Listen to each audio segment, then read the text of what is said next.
Who was the first real sensei of style? This style, it's hard to say.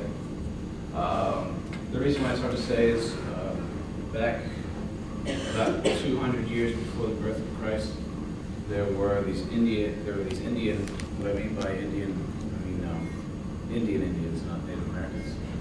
There was an Indian monk who was attacked.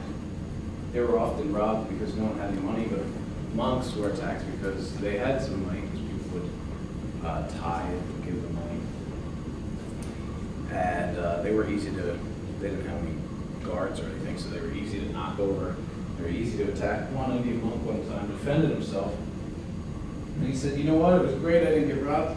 Everyone should defend themselves. And that became the birth of what was called Vajra. And that was the beginnings of martial arts on the planet. There was something that predated it, Egyptian wrestling, but that was pretty strange. Very strange, in fact. Egyptian wrestling was done by Egyptians, and it was done in arenas very much like gladiators, but people would win in different ways, and they would win by grabbing clothing. So they would grab a guy's clothing and they choke him out, and then they would say, hey, you know, that's not fair. If I wasn't wearing that t-shirt at that point, you would never have been able to choke me out.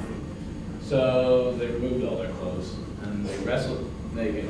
And then they said, yeah, but you were sweatier than I was, so I couldn't land a good punch, so they greased themselves up. And they did very, very weird. Anyway, that was truly the birth of martial arts. Our art was born in India. It became Vajra, and Vajra, or Vajra Mukte, is what it was called, Vajra Mukte, moved from India into China as Buddhism moved into China. And the Buddhist monks trained it and trained it and trained it, and that was the birth of what was called the Shaolin. The Shaolin, they traded their knowledge with Japanese warlords, and at the time, these Japanese were a little less than Mongolians, who didn't know a whole lot about combat. They knew if they took a club, they could split your skull and then they could eat it.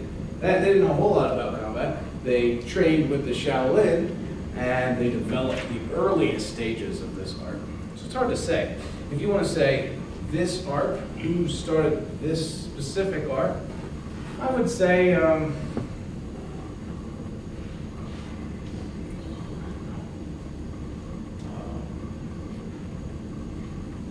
probably 850 AD.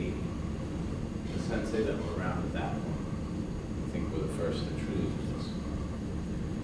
It was developed. It was honestly, there was a heck of a lot more development since then. So it's hard to say. Infancy stages versus actual developed technique.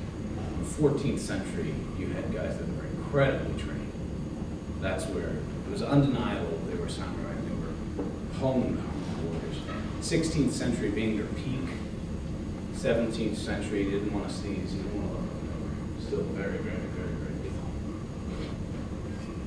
Any other questions?